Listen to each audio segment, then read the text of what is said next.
In this video, we're going to be creating curse techniques for My Hero Academia characters, and stick around for the end of the video where we're going to be giving some of these characters domain expansions. And although we already cover series like Jujutsu Kaisen, My Hero Academia, Demon Slayer, Mob Psycho, Promised Neverland, I do want to continue to expand the channel even more, and part of that is making sure you guys end up being in the same space sometimes. So in this video, I want to mix Jujutsu Kaisen and My Hero Academia to just see how it works on the channel, and because I haven't seen anyone else try this idea yet. So we're going to be creating curse techniques, reverse curse techniques, domain expansions, and everything for select My Hero Academia characters that I felt like it'd be really awesome for. Starting with our main character, Izuku Midoriya, otherwise known as Deku, with his curse technique, Power Merge. This curse technique allows Deku to merge his own strength and physical abilities with those of another person or object. By channeling curse energy into his body, Midoriya can combine his own physical strength with that of another being or object, giving him a significant boost in power. This isn't just limited to people though, and Deku can take the potential energy from nearly any source within his range, like the combined kinetic energy of a waterfall or the expended energy of all the cars within a certain area.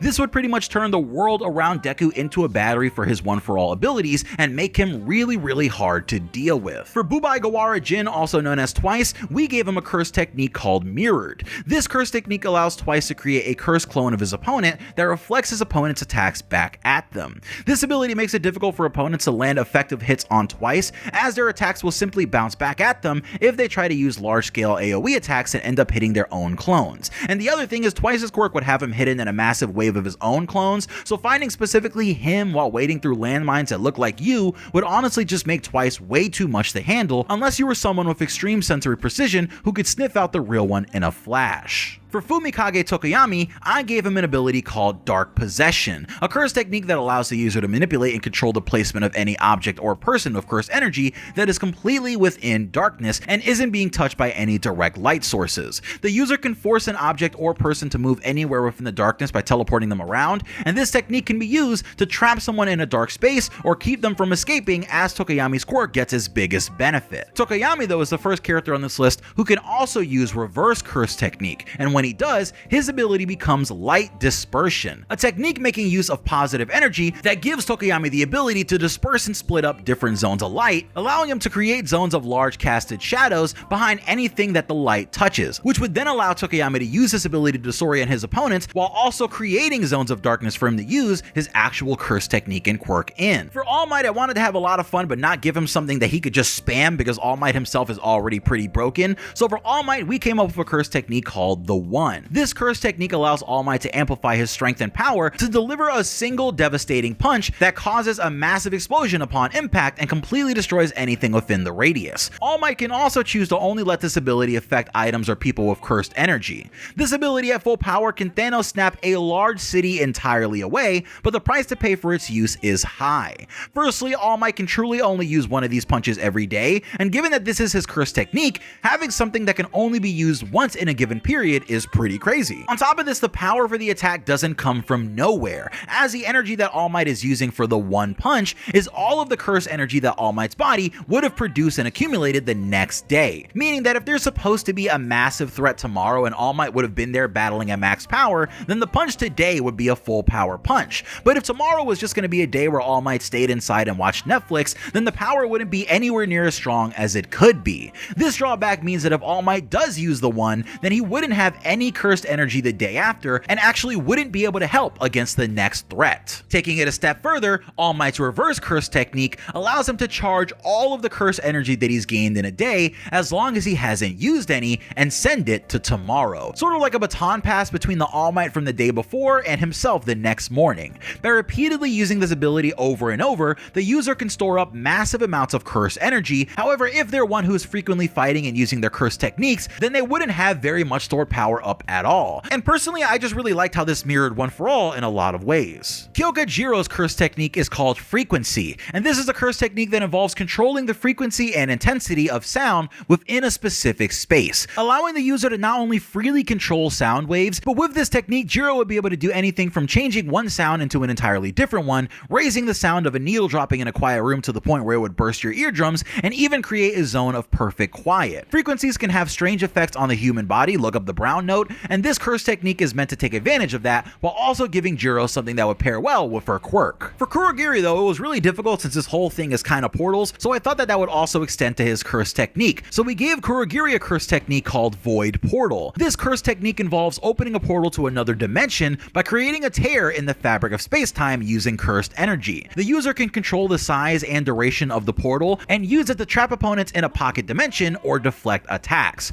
However, the amount of portals the user can open are limited to their amount of cursed energy. By placing two portals going through each other though, the user can create a spatial anomaly like a black hole or Gojo's purple that completely destroys anything that passes through the double portals. Now, Itoshi Shinso is a character that you guys have been asking me to make a quirk awakening for in the Quirk Awakening series, and I wanted to give him a curse technique just to kind of get him in a video early for you guys. So Shinso's curse technique is called Emotion Manipulation. This curse technique allows a user to manipulate the emotions of their opponents. By making direct eye contact with an opponent for 10 seconds, the user can control their emotions and make them more susceptible to suggestion or manipulation in that same amount of time. So in the following 10 seconds, their emotions would be under Shinso's control. And given Shinso's already existing quirk, you could see how this would make for a very dangerous pairing, as Shinso more or less charms someone with his curse technique before making them respond to his voice quirk, giving him complete control over the person, and even now being able to dictate their mood more freely than he would with his usual mind control. For a reverse curse technique, we'd actually give Shinso the ability to make physical contact with someone and completely break them out of any mental spell or control that they're placed under, even if that control comes from a strong cursed spirit like Sukuna or Yorozu, who has taken over the body of the sorcerer. And let me know in the comment section below, guys, how I'm supposed to be pronouncing Sukuna or Sukuna. I really don't watch the dub. I just kind of go with my own thing sometimes, and I feel like I have to stop doing that. So please inform me the correct way to pronounce some of these names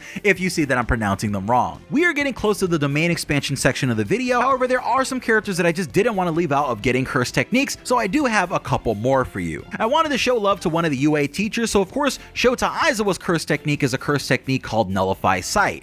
This ability allows Aizawa to nullify his opponent's ability to see, rendering them completely and effectively blind. By channeling curse energy into his gaze, Aizawa can create a small ball of darkness inside the empty space of the iris of his opponents, making it difficult for them to attack or defend themselves, giving their inability to see. This would give Aizawa the ability to easily deal with any opponent that uses sight to interact with the world, and works also as an amazing support ability while he's on the team, since he can pretty much just cast blindness on large groups of enemies, making them just blind to any tactics or anything that you're doing that they wouldn't be able to see. Since we did Aizawa, we also wanted to do the villain who considers Aizawa to be their favorite hero, or at least as much as it seems, and that is the main villain of My Hero Academia, Shigaraki Tomura. For Shigaraki, we wanted to give him something interesting that he could also pair with his already existing quirk, so for Shigaraki, the curse technique that we gave him is called Decay Chain. This curse technique allows Shigaraki to create a chain of curse energy that causes rapid decay in whatever it touches except for him. The chain can extend to long distances and wrap around objects or people to drag them closer to Shigaraki, making it easier for them to attack, sort of like Shigaraki's own version of Deku's Black Whip,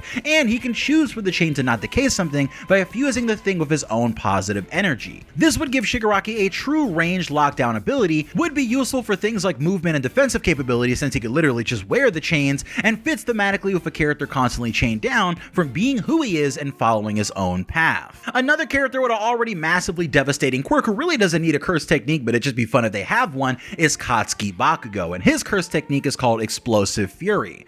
This curse technique allows Bakugo to channel his explosive powers into his emotions, creating a burst of curse energy that amplifies his sweat depending on his mood. And when I say amplify, this can amplify his sweat production massively, and it also allows him to delay the timing of his explosions, sort of like Yuji's Divergent Fist. However, his curse technique being linked to his emotions in this way also causes him to lose control of his emotions quite a bit, making him more impulsive and aggressive in battle. And since his sweat production goes into overdrive, it's also very easy for Bakugo to get dehydrated and thus lose the ability to generate more explosions with his quirk. For a reverse curse technique, Bakugo would have the ability to store explosions, meaning that any explosion that Bakugo makes physical contact with, that's right, he'd have to dive into explosions and literally grab them, those explosions can have their energy stored away, where Bakugo can then either use the potential energy from the explosion to refill his sweat reserves, thus keeping him in the fight for longer, or Bakugo can release these explosions at a different time using his curse technique to pretty much save explosions for later so he can truly go all out, or save his energy against lesser opponents who might only need one of his pocket attacks to go down. For Yaoyorozu Momo, we gave her the ability called Soulbind, and this curse technique allows Yaoyorozu to create a cursed object that binds the soul of her opponent. opponent, preventing them from using their quirk or any other special abilities that they might have.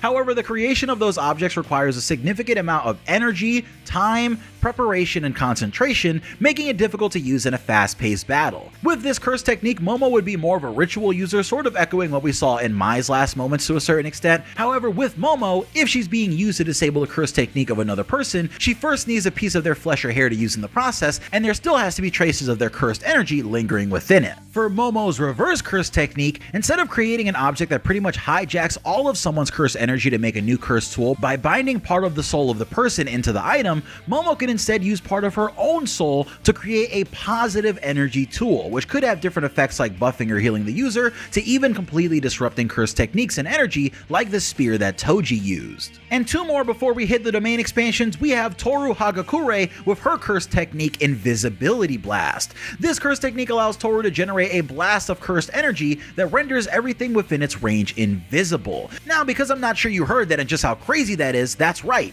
This ability literally makes everything within range invisible, leaving Toru and her opponent in a void of invisibility. If you've seen any of those clips of people playing Splatoon with the green screen, pretty much just imagine that, right? Like applying the Splatoon paint all over an area, but instead of it being green screen, it's just an empty white void. But I suppose it would be kind of funny if it was just a big giant green screen dimension behind her invisibility. This hinders movements and makes it difficult for opponents to locate her or even themselves, giving her a major advantage in combat, especially since the person wouldn't even be able to see themselves or anything around them within the range of the ability. So far away, they'd be able to see a building or a street that they could run to, right, to get out of the invisibility. But just imagine the nature of this, right? Like imagine lifting your arm or opening your hand in front of your face and not being able to see anything, not even your nose in front of your face or your feet or your body. And lastly, for Spinner, we have a curse technique called Illusory Swarm. This curse technique allows Spinner to summon and control a swarm of illusory insects that can distract and disorient his opponents, and they can also attack and sting opponents with curse energy piercing stingers. This ability makes it difficult for opponents to attack or defend themselves, giving Spinner the upper hand in battle. But he can also eat one of these strange insects to take on some of its properties, giving him new abilities in battle. Spinner could also eat multiple illusory insects to stack these bonuses and effects, and because his body converts the insects to positive energy, it also heals him in the process. And now for you who reached this amazing late stage of the video, it's time for a special treat. The domain expansions. Starting with All Might, since of course we've already seen him actually try a domain expansion in this special image by Horikoshi, All Might's domain expansion is called United States. When using it, All Might creates a massive domain expansion that encompasses a massive area around him and his opponent and takes the shape of a single US state. Within this domain, All Might's physical strength and power are amplified to an incredible degree, and he can control where specifically in the state the domain takes the shape of, meaning All Might can slam someone with the Statue of Liberty right outside of New York City and then send them flying into Niagara Falls in an entirely different part of the state. This allows All Might to take full advantage of his knowledge of America and its landmarks to give his opponents a tour as they get smashed through them. Every day of stored energy All Might has is worth one state, meaning after 50 days, All Might could create a domain connecting all 50 states through his domain, making it so he could literally kick someone from the West Coast to the East Coast, making use of the full terrain of the US. So in this way, All Might would be able to do something like fight you at the bottom of the Great Lakes of America, and then he could kick you and suddenly you would find yourself falling off the tallest building in America as he jumps down and pile drives you into the Grand Canyon. And it's also important to note that the 50 states version of the ability pretty much makes All Might virtually invincible. The downside to this technique though is that it requires an enormous amount of curse energy to maintain, especially since at full power, it takes 50 days worth of stored energy, and even then it can only be sustained for a limited amount of time. Additionally, once a domain is dispelled, All Might is left completely drained of energy and unable to use any of his curse techniques or reverse curse techniques for an extended period of time. However, if used strategically and in the right circumstances, this domain expansion could turn the tide of any battle in All Might's favor. I didn't want to leave the villains out of this, so I gave Twice a domain expansion, and his domain is called the Reflection Dimension. And when Twice activates this, he creates a massive borderless domain expansion that takes the appearance of a distorted and mirrored dimension. Within this domain, Twice's cursed clones are multiplied exponentially, creating an army of mirror images of his opponents. Any attacks directed towards Twice or his clones will simply be reflected back at the attacker, with much higher output depending on the amount of clones that were in danger from the attack, making it virtually impossible impossible to land a successful hit on twice or any of the actual clones. In addition to the cursed clones, the reflection dimension also distorts the sense of direction and perception of those caught within it, making it difficult for opponents to locate twice and navigate through the maze of clones. And like we mentioned, as it's so disorienting and you're going to be trying to attack twice and find them with one of your attacks, you're just going to be kind of swinging and throwing attacks randomly as they all get amplified and reflected back at you. Now, like All Might, the downside of this technique is that it requires an enormous amount of cursed energy to maintain and can only be sustained for a limited amount of time, because if not, it would just be way too broken. Additionally, the distortion of perception and direction can also affect Twice and his allies as well, making them all kind of weirdly drunk and oddly moving, but them being easier to hit isn't necessarily a good thing, considering again everything is getting reflected back to you. But given that this does affect the real Twice, it does make this a risky technique to use in close quarters combat.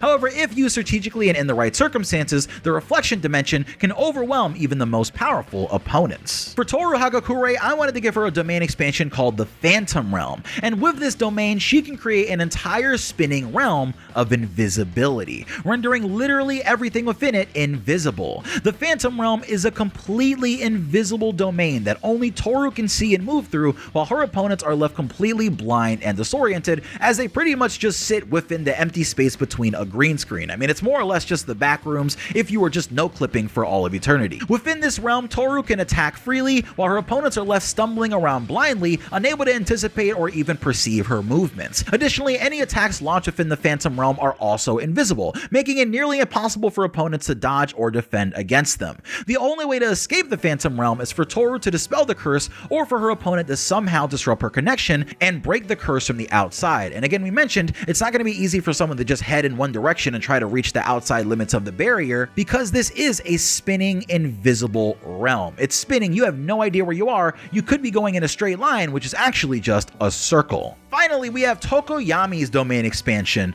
Dark Eclipse. Tokoyami unleashes a massive area of complete darkness, shrouding everything within it completely.